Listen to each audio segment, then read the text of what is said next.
This section might just as well be called Clear and Present Danger. The photographic evidence of code violations, frankly, speaks for itself.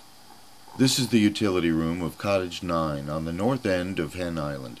Direct your attention to the large white box mounted on the rear wall. Housed inside that box is an instant hot water heater. This type of water heater is a demand heater, which means once lit, a pilot light is constantly burning. When you turn on a hot water faucet in the house, it simultaneously opens a propane and water valve to fire up a propane burner. This in turn heats the water flowing through the heater coils. The propane burner is about the same size you'd have in a barbecue gas cooking grill, or even an oven broiler. Now look to the lower left of the water heater. There you'll see a bank of batteries used for storage of the solar system. Not visible in this picture on the outside wall of this utility room are two 100-pound propane tanks used to fuel the water heater. Independently, the water heater and the solar systems are each desirable, environmentally friendly products. Together, however, in one shed, the two propane tanks on the outside wall constitute enough explosive to demolish the largest building in the city of Rye. Here's how it happens. Someone innocently turns on the hot water faucet in the cottage, which causes the water heater to produce more hot water using open flame.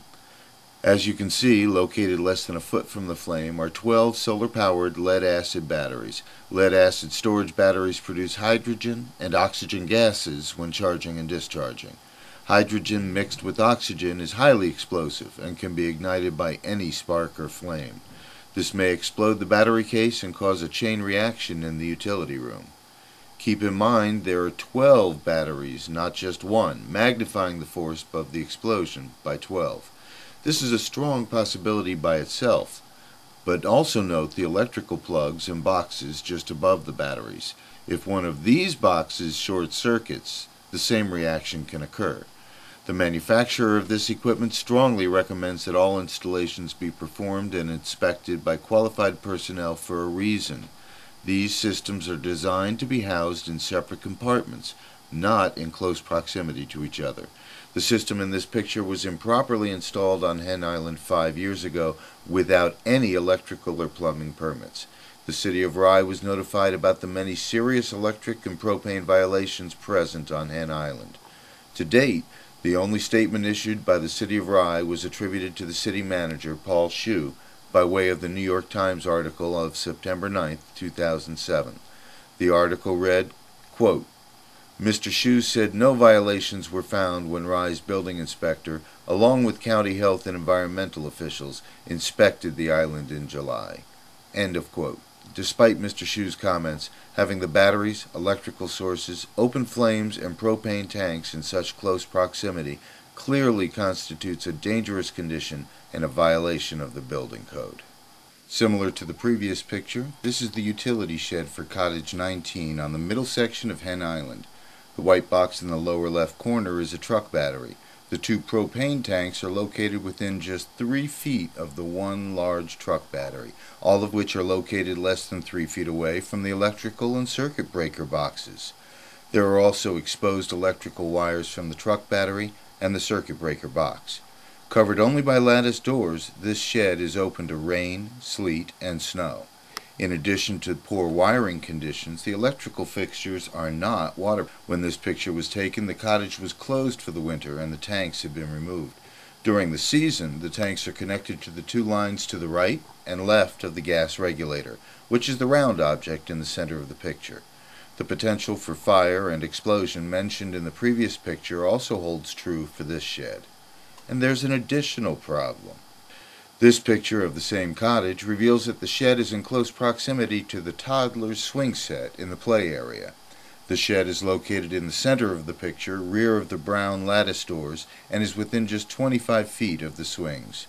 Not 10 feet from the shed are 8 100-pound propane tanks tied to a tree, with 2 more tanks located nearby, for a total of at least 10 tanks of no more than 8 steps from the play set. The only requirement for storage of propane tanks on Hen Island is to securely tie them to a tree. If they break loose during floods and storms, propane tanks have the capacity to travel great distances. This actually happened on Hen Island in the no-name storm of 1992, where tanks broke loose and were found in the harbor and along the shores. At any given time, there are over 150 tanks stored on Hen Island. What would happen if just one of those tanks broke loose in a winter storm and collided a few days later with an oil tanker en route to the Sound? The resulting potential explosion would dwarf the Exxon Valdez catastrophe. Environmental damage and possible loss of life on the tanker would be devastating. Propane tanks can also travel, partially submerged, like a depth charge or passive torpedo.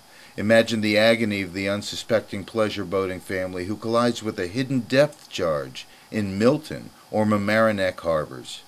With one word from local officials, this and many other potential dangers could be avoided.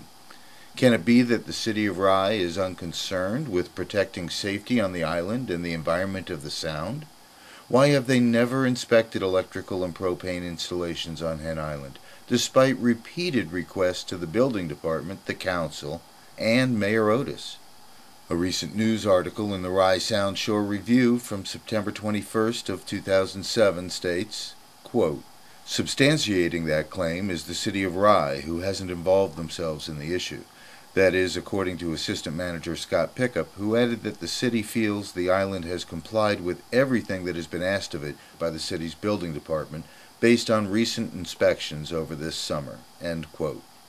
Since inspections were never performed and nothing was asked of the residents, this is technically true. But ask yourself, why has the city of Rye not involved itself in this and other potentially dangerous issues on Hen Island? We would like you to view the following video of a gas explosion in nearby Edison, New Jersey.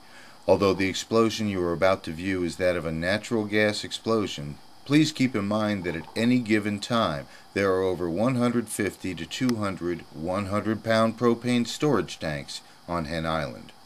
Many of these tanks are transported to the island at one time from the shores of Milton Point via the American Yacht Club beach. We have only a single photo of the 2006 propane fire, so we have chosen to show this video in an effort to display the consequences if a series of tanks caught fire on the island. Please remember, this is an island where emergency vehicles have no access.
In August of 2006, a cottage on the south side of Hen Island caught fire after a 100-pound propane tank ignited. Luckily, in this instance, it did not explode, although it easily could have, injuring or killing the gentleman you see on the right side of the photo, or neighbors from surrounding cottages. The flames were visible as far away as New York City. As a result, the New York City Marine Fire Unit responded to the fire, along with fireboats from Rye, Mamaroneck, New Rochelle, and Port Chester. Eyewitnesses reported flames in excess of 100 feet into the sky.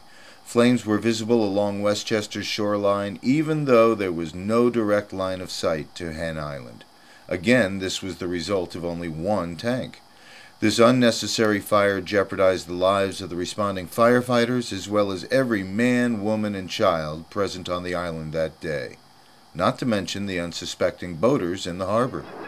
All of this could have been avoided had safety codes been enforced on Hen Island as required by law. Now, nearly 2 years after this near disaster, the City of Rye has yet to inspect any electrical or propane installations on Hen Island.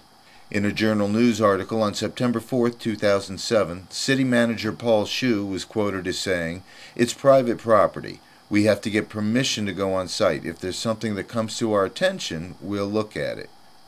One would think that this fire should have come to the attention of Mr. Shue. We return now to Cottage 9. As you look toward the visible portion of the chimney extending from the lower roof of the shed, you'll see the flue from the hot water heater referred to earlier. State and local building codes call for the top of the flue to be vented well above the upper roof line and not nearing any windows, thus eliminating the possibility of carbon monoxide downdraft entering the residence through the window. This window is located in a small bathroom at the rear of the cottage, making the occupants particularly susceptible to asphyxiation in these small spaces. As this photo so clearly illustrates, this is another accident just waiting to happen as a result of negligence on the part of local enforcement officials. But it also points to a larger problem. Most of these installations were performed by homeowners unaware of the dangers to themselves by not complying with the building codes. Other installations were done by unlicensed or unscrupulous contractors who know that the building department will not be inspecting these sites. Either way, life-threatening conditions are created for the unsuspecting homeowners. Cottage 29, owned by Gary Ederer, was issued a variance from the Zoning Board of Appeals, ZBA, at the February 21st meeting. Mr. Ederer, in his application, stated, quote, "This cottage was originally built to be a summer home and has always been used as a summer home. It was damaged by a fallen tree and is in disrepair." End quote. This is inaccurate for a number of reasons. Mr. Ederer fails to mention or distorts a few issues. From 1984, when the cottage was first sold to Mrs. DeForio, the structure was used as a storage shed and then abandoned. The reason the DeForios purchased the cottage was as a physical screen to ensure their privacy from the neighboring cottage. Mr. Ederer's claim in his application that, quote, "the structure has always been used as a cottage," end quote, is false. In 1997, a large tree fell on the cottage and remained on the structure until 2001. The blue tarp still covers the hole in the roof that the tree made. Mr. DeForio testified at the ZBA meeting that the structure, quote, "has not been used as a residence since 1997, end quote. That statement is not only untrue, but in itself is enough to require a use variance, which is what the Rye building inspector directed the owner to apply for. City of Rye tax records were submitted showing the ZBA that the cottage has indeed been abandoned since at least 1994 and hence would not qualify to have ancient, unsanitary water systems grandfathered in.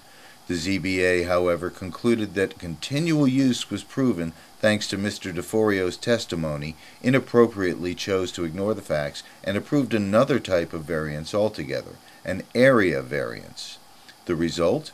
Freed from the constraints of the use variance, the owner saved hundreds of thousands of dollars by not being required to drill a well or install a code-compliant septic system. Thus, he is allowed to continue to pollute the waters of the Long Island Sound and or the aquifer below, and to endanger the health and safety of the cottage residents. He also expands the liability exposure of the stockholders of Hen Island Corporation by not installing potable water in the cottage. Why is the Rye Zoning Board of Appeals not requiring Hen Island to come in compliance? This decision is currently in the appeals process in the Westchester County Court. This eyesore is Cottage 22. It's been abandoned for more than 12 years. Some repairs were begun 14 years ago but were never completed. Here, too, we have another crumbling structure that is an attractive nuisance, a playhouse waiting to hurt someone. If this structure existed within the city limits of Rye, the building department would have it condemned and demolished within a week. Why has it been allowed to stay in its present condition on Hen Island for so long? This photo is of a steel staircase leading from the front of Cottage 8 down to the shoreline. The total distance of the stairs is approximately 10 to 12 feet. This picture truly speaks 1,000 words. Imagine a child left to roam and play on Hen Island during a hot summer. Now imagine that child encountering this steel staircase. It is rotted by the left side railing and on the top landing. It is missing a rail on the right side. The steps leading to the water are corroded. It's just a matter of time before someone falls down these stairs. Why hasn't the city of Rye addressed this obviously dangerous situation and issued violations? 5 years ago, the owner of this dock neglected to remove the ramp for the winter, and as a result, the front section closest to the water collapsed. Repairs were begun 3 years ago but never completed. The construction repair material has been there since repair efforts were abandoned. This dock has no barriers to stop children from going on it, and no barriers or railings at the end to stop them from falling off into the water 10 feet below, depending on tide height. What you're seeing in the center is the detached patio deck of Cottage 21. When a storm struck Hen Island in 1997, the deck was detached from its cottage and carried over 15 feet away. When the owner appropriately tried to have the deck reattached, the board of directors at Hen Island refused, arguing that residents should have an uninterrupted walkway between the cottages and the water. As of 2008, the patio is still in the same location moved to as a result of the storm. It also sits along the shoreline, making it possible for it to float away during storm surges or super high tides. If this were to happen, it would be a hazard to both navigation and homes located along the shore. Imagine the results of a small vessel hitting this 15 by 15 foot floating dock just below the waterline a few days after the storm. The physical injury to people on the boat would be devastating. The city of Rye has refused to mandate any kind of repair, and the Hen Island Board of Directors has shown an equal amount of indifference to these safety concerns. The city of Rye and the county of Westchester irresponsibly place people and the environment in harm's way. There seems to be no regard for the potential destruction possible every day these violations are allowed to continue. We encourage everyone to please join our mailing list, write a letter, spread the word, or donate your time to help heal the harbor starting today.